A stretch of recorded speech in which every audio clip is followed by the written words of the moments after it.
Hey there mga my love Sagittarius! Thank you so much for always staying here with me in this channel, babes. So before we start this reading, reminders muna kasi dito for everybody. So just pick up only the messages you think are for you. At yun nga, ang content natin is alamin natin all about your true soulmate, personality, behaviors, other informations, messages, yan. Pero bago yan, let me just greet everybody. Hi and hello there newbies or new subscribers. Welcome, ako po si Yan. Thank you po for being here with us together with my mga pabalik-balik na mga viewers and subscribers. Thank you so much for supporting me since day one. So yun nga mga babes na wala tayo dito ng gender, bae, lalaki, LGBT, cross-watchers, you can flip roles if you want. And at the end of the day, you always have your free will with you na pwede mo rin namang gamitin anytime, anywhere. So let's go ahead and check this messages about your true soulmate, Sagittarius. Archangel Michael, thank you so much, together with the angels and guides and ancestors of Sagittarius. Can you please show me messages, all the things we need to know about true soulmate ni Sagittarius, please? Sagittarians.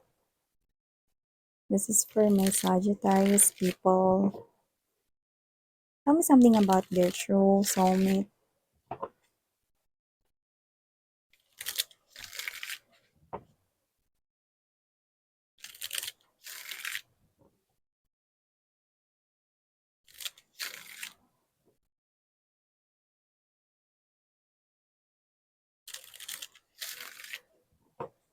Sagittarius. Okay, so let me do the honor na ilatag muna natin ang ating mga energies sa ating table before we start talking. We have here the Four of Cups, Empress energy, Eight of Swords, Queen of Cups, King of Swords, Ten of Coins, Page of Cups, Sun card energy, Four of Coins, bottom of the deck, Two of Swords, Seven of Cups, and the Page of Swords energy. So, Sagittarius, nakikita ko dito na ang true soulmate mo is mapagmahal, maalaga, at hindi niya rito hahayaan na maramdaman mo na feeling neglected ka kahit na maging busy pa siya sa kanyang work or day-to-day na activities and routines. Ibig sabihin, wow, this person here kahit busy siya, hindi mo mararamdaman na busy siya because paglalaanan ka pa rin talaga niya rito ng time, no? And pag-e-effortan syempre naman. Kaya naman mga babes 'no, during ng mga ligaw days or kapag niligawan ka niya or ligawan days ninyo, wala tayong gender dito 'no. This person will be consistent since day one up until hanggang sa mapasagot, hanggang sa maging, partner na talaga kayo for life, may kasal na kayo 'no. This person here will be consistent. 'Di ba ang ganda ng unang mensaheng nakuha natin Neon, because this person sees you as the Empress and you deserve all the love in the world, no? You are the top, no, of them all, no? So, nakikita ko dito mga babes, no, that this person here finds you as his or her top priority. Yan, no? So, hindi kanya hahayaan talaga dito, no, na isipin mong napapabayaan kanya. Like, never. So, maliban dyan, Sagittarius, your person here is very, what's this one? Smarte, matalino, intelligent. Kapag may gustong gawin, pinag-iisipang mabuti, pinaplano, lahat nakahanda, no? Lalo na pagdating sa trabaho. Ayan. So, this person here could be the brain of the group or the brain of their company or baka siya yung may-ari nun, no? Or maybe this person here is holding a title or a position sa pinagtatrabahuhan niya. Okay? Could be a manager or a supervisor. Okay? Posibleng nag-handle dito no, ng mga staffs under his or her supervision. So, maliban dyan mga babes, nakita rin ako dito na magaling siyang mag-impok at mag-ipon ng money. So, posibleng siya ay may mga savings or may mga napundar na rin 'no. Properties, yes 'no, mukhang meron na siya ritong na-buy na property or baka soon to buy na mga property, 'yan 'no. So nakikita ko dito pagdating rito sa usapin na financial management, walang problema at magaling at mahilig din po siya rito na mag-organize 'no, ng mga bagay lalo na yung mga schedules niya sa work, 'yan 'no, or negosyo 'no. If hindi siya rito nagwo-work sa isang company, baka siya ay nagho-hold ng sarili niyang business, 'yan 'no. Nakita ko dito 'no, na meron lang ditong energy na hindi siya dito madaling makalimot. So, kapag meron ditong nagawa ang isang person sa kanya na hindi niya 'yan basta-basta malilimutan, hindi naman sa parang nagtatanim siya ng sama ng loob or galit 'no, basta 'pag may ginawa sa kanyang hindi maganda ang isang person tatandaan niya 'yun. Hindi lang sa hindi maganda 'no, kapag may ginawa rin na parang, unique, kakaiba ang isang person natatandaan niya rin 'yun, 'yan 'no, matandain siya. Lalo na kapagka hindi maganda yung nagawa sa kanya ng isang individual. Gano'n ko nakikita yung true soulmate mo, Sagie. So, maliban diyan mga babes 'no, Sagittarius, nakikita ko rin dito 'no, na masayahin itong individual na 'to, okey? So, maaaring kahit na may mga parang kasi kaya niyang salain 'yun, eh. Kunyari may mga challenges sa work. Hindi niya dinadama yung personal life sa work. Kaya niya yun na parang pag-divide din. Kaya niya yun na i-separate. Yung trabaho, sa love life, sa family, sa work, yan. Kaya nakikita ko rito na this person here is living yung ano, yung work-life balance. Yan. No? Yun yung nakikita ko sa kanya. No? So, nakikita ko rin dito sa person na to, Sagittarius, no? Na ito yung person na marunong makinig, okey? Basta pakikinggan din yung opinyon niya, 'yan 'no. Kumbaga parang uso sa kanya yung give and take 'no, kunwari pakikinggan kita, pero dapat pakinggan mo rin ako, 'yan 'no. So, hindi naman yun parang pag-control 'no, it's just that 'di ba, ikaw din naman 'di ba, 'pag gusto mo na papakinggan ka, eh, kailangan pakinggan mo din yung side niya, 'di ba? So, I think ito ay sa mga sitwasyon na kahit na ano, eh, lalo na kapagka, sa isang argumento or sa isang situation na kailangan ng pagkakaintindihan, 'di ba? So, 'yan. Maliban diyan, nakikita ko rin dito mga babes 'no, na siya yung parang pinakalapitan or lapitin 'no, sa kanilang pamilya 'no. So, maaaring sa family nila siya yung may maganda yung work or maganda yung sahod niya 'no. So, nakikita ko dito na parang siya yung takbuhan, siya yung unang nilalapitan 'no, hindi lang ng family members kundi ng mga kamag-anak niya.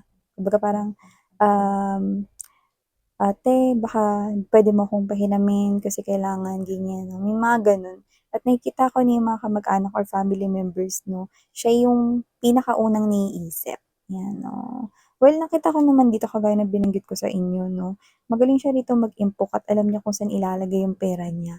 So, maaaring yung mga tao sa paligid niya kagaya ng pamilya, yung mga malalapit 'no, alam nila yon 'no. Alam nila na ganito kasi magtrabaho itong person na 'to or ganito siya mag-handle ng kanyang pinansyal or pera, 'yan 'no. Pagdating naman sa pag-e-express ng kanyang saloobin, hindi 'to basta-basta nagsasalita. Tinitingnan niya muna yung timpla ng paligid mga babes, ayan, timpla talaga. Timplang tang ba 'yan? Anong flavor, ano? So, 'di po ako endorser ng tang na juice. So, yun nga 'no, tinitimpla niya muna, inobserbahan niya muna 'no, yung lamig ng panahon kung kailangan niya mag-i-express ito or hindi, 'yan 'no. So, kino-consider niya rito 'no, yung maraming mga things bago siya rito mag-isplok ng kung ano man yung gusto niyang sabihin 'no. Pinag-iisipan niyang mabuti in short 'no, or inoobserbahan niya muna kung perfect timing na ba yun bago niya bitiwan yung sasabihin niya, ano man yun, hindi lang about love, kahit na anong sitwasyon 'yan. Yan yung nakikita ko dito, okey. Tsaka nakikita ko dito 'no, na hindi siya pala post sa social media, pero nakikita ko siyang madalas active, 'yan 'no. Oo, may gano'n, 'di ba yung laging active sa social media pero hindi naman madalas mag-share ng post, 'di rin naman madalas post, no status or what, okey, pero madalas siyang online. Kaya pagka kunwari, kahit wala siyang mga post 'no, pero 'pag chinat siya, okey, magre-reply, you know. Green man o hindi ang bilog. Kasi 'di ba puwedeng na-i-edit 'yun sa settings 'no, yung nakikita mo kung online or puwedeng pa hindi mo ipakita na online ka, 'yan mga gano'n 'no. Pero lagi siyang online, hindi lang siya pala-post, 'yan 'no, hindi lang rin siya pala-share, okey. Nakikita ko dito, okey. At nakita ko rito 'no, na may energy na kamakailan lang posibleng may pinatawad siya, okey. Huwag kayong mag-alala 'no, kasi kung ex man 'yun na pinatawad niya, hindi ko nakikitang magkakabalikan sila, okey? Meron siya ditong recently pinatawad, could be a friend, puwede rin naman na ex 'no, pero yun ay parang pakikipag-ayos lang, para wala ng samaan ng loob. Para ceasefire na, okey na, parang magsimula na ng new journey na mas maganda magsimula ng wala kang, samaan ng loob sa iba or wala kang galit or inis sa iba, 'di ba? Ganun ko ito nakikita. Alam mo, ito very specific 'no, kaya hindi ito magre-resonate sa lahat 'no. Sa lahat ng mga seasons, iba-iba yung mga seasons 'di ba? Winter, spring, summer, fall 'no. Siya favorite niya yung rainy day season, 'yan 'no, may gano'n. Parang masaya siya 'pag umuulan 'no, parang ano siya, ano yung energy niya yung parang gusto niyang sumayaw 'no, parang favorite niya yung umuulan. So, hindi ko alam kung meron ba nangyari sa kanya rito 'no, na na may kinalaman dun kung ba't niya naging favorite yung ulan. Pero nakita ko rito 'no, na sa lahat ng season favorite niya yung tag-ulan, Kasi 'di ba yung ibang ayaw kasi ang putik sa labas. Tinatamad ta's yung iba na parang, "Today I don't feel like doing anything," 'di ba? So, pero siya iba, masaya siya 'pag umuulan 'no. Siguro may nangyari sa kanya maganda before, kaya niya naalala yung tag-ulan, 'yan 'no. May nakita ko dito 'no, that's very specific, pero ang cute nung message na 'yan, 'di ba? So, iba sa inyo posibleng pagdating sa age, hindi naman importante ang age sa Tarot, pero ito tingin ko mas bata siya sa inyo. Pero yung iba young looking, younger looking than his or her age, 'yan 'no. So, just take how that resonates. So, maliban diyan 'no, your true soulmate as well, Saji, is nagpapakita dito 'no, na once na mailak niya ang kanya ritong atensyon sa isang bagay, never mo na parang maiaalis yun sa kanya. Kunwari ganito, nakahiligan niya rito mga babes na kumain ng strawberry cake, example lang 'no. Yun na yun, favorite favorite niya na yun 'no, hindi mo na maaalis yun, favorite niya na yung ano, strawberry cake.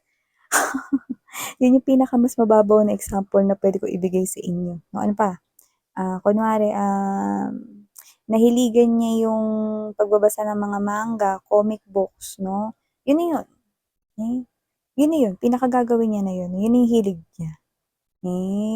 Puwede mo na 'yun na parang kunwari 'pag birthday niya na puwede kang magregalo sa kanya ng gano'n, 'no, or baka yung strawberry cake 'no, puwedeng 'yun ibigay mo sa kanya. Example lang 'yung mga babes, hindi talaga 'yun yung pinaka-ano sitwasyon niya, okey?